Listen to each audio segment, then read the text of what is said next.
Halo, selamat malam teman-teman. Indonesia akhirnya harus mengakui keunggulan Irak dengan skor akhir 2-0 dan gol diciptakan oleh Aiman Hussein pada menit ke-54 lewat kotak penalti karena pemain belakang kita Justin Hubner tangannya mengenai bola dan penalti berhasil dieksekusi dengan baik.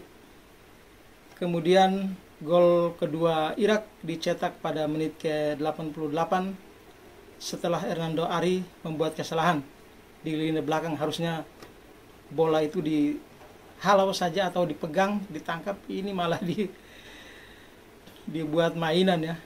Akhirnya blunder dan akhirnya Ali Jasim dengan bebas menendang bola dan masuk sehingga skor akhir menjadi 2-0.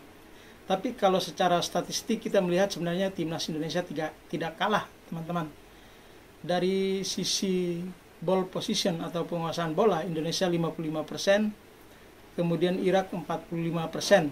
Lalu tembakan Irak 11, Indonesia 9, kemudian tembakan ke arah gawang, Irak 2, Indonesia 1. Lalu operan Irak 309, Indonesia 362. Kemudian akurasi operan Irak 78%, Indonesia 77%.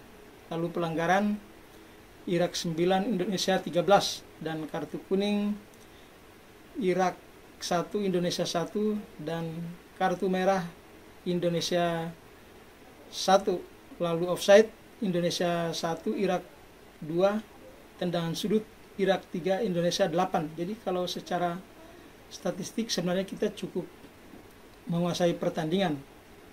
Namun sayang sekali karena di menit ke-59 Jordi Amat harus keluar lapangan karena diberikan kartu merah oleh wasit, sehingga kemudian pertandingan menjadi tidak seimbang, teman-teman. Kekuatan kita berkurang satu, padahal kita lihat di babak awal pertandingan kita cukup menguasai pertandingan, tapi kemudian tim kita tidak memanfaatkan dengan baik berapa peluang. Saya mencatat hampir 4-5 peluang di babak pertama.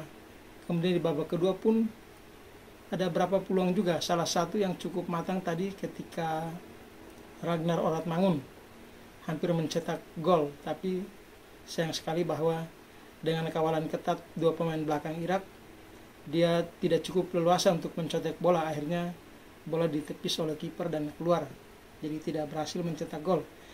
Dan dengan posisi ini maka Irak mengokohkan diri tetap sebagai pemuncak klasemen dengan nilai atau poin 15. Indonesia masih sama poinnya 7. Kemudian Vietnam di posisi ketiga dengan poin 3 dan Filipina di posisi 4 dengan poin 1. Dan nanti malam pukul 19.30 Vietnam akan menjamu Filipina di Stadion Maidin. Jadi kekalahan kita hari ini, sore hari ini, belum memupus mimpi kita untuk lolos mendampingi Irak. Karena teman-teman kita tahu, andai saja Vietnam malam ini hanya mampu menahan imbang Filipina, maka poin Filipina akan menjadi 2, lalu poin Vietnam menjadi 4. Kemudian pada pertandingan terakhir nanti di Irak tanggal 11, Vietnam harus bertandang ke Irak. Andai saja Irak menang atas Vietnam, maka otomatis Indonesia akan lolos. Kalaupun Vietnam nanti malam ini bermain imbang, kemudian di Irak Vietnam menang tapi dengan skor hanya 1, maka Indonesia tetap lolos, teman-teman. Karena walaupun sama-sama mengoleksi poin 7, namun Indonesia unggul dari sisi produktivitas gol. Kita tahu sejauh ini Indonesia di selisih gol memasukkan dan kemasukan itu hanya -2, sedangkan Vietnam -3, kemudian Filipina -8.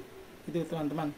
Jadi artinya peluang itu masih ada, apalagi kalau di pertandingan terakhir di Senayan tanggal 11 nanti, bila kita berhasil menekuk perlawanan Filipina, maka sudah dipastikan kita akan lolos mendampingi Irak ke fase ketiga Piala Dunia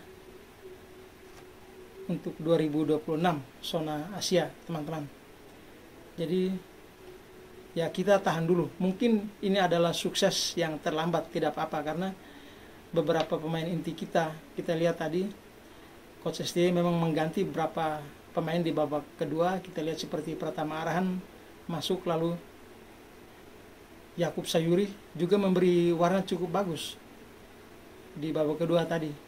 Jadi kita berharap apalagi dengan datangnya Jai Idses nanti, mudah-mudahan tanggal 11 Jai Idses dan juga Kelvin Verdong sudah bisa main, maka kita punya harapan besar untuk bisa menaklukkan Filipina di GBK teman-teman tanggal 11 nanti. Jadi jangan bersedih, tetap bersemangat, tetap dukung pemain timnas kita. Mereka sudah berjuang maksimal. Kritik tidak akan membuat atau menciptakan jalan keluar yang lebih baik, kecuali hanya dukungan teman-teman. Jadi tidak apa-apa hari ini kita belum menuai hasil yang baik, tapi kita tetap punya harapan karena masih ada satu pertandingan lagi, dan ini dilakukan di GBK, artinya di rumah kita sendiri. Kita punya harapan besar untuk bisa memenangkan pertandingan terakhir nanti di fase grup ketika berhadapan dengan Filipina. Jadi itu teman-teman, mohon dukungan tetap maksimal untuk timnas kita supaya mengukir sejarah, kita lolos ke babak ketiga kualifikasi Piala Dunia 2026. Sekian ulasan dari saya untuk pertandingan hari ini, dan selamat malam.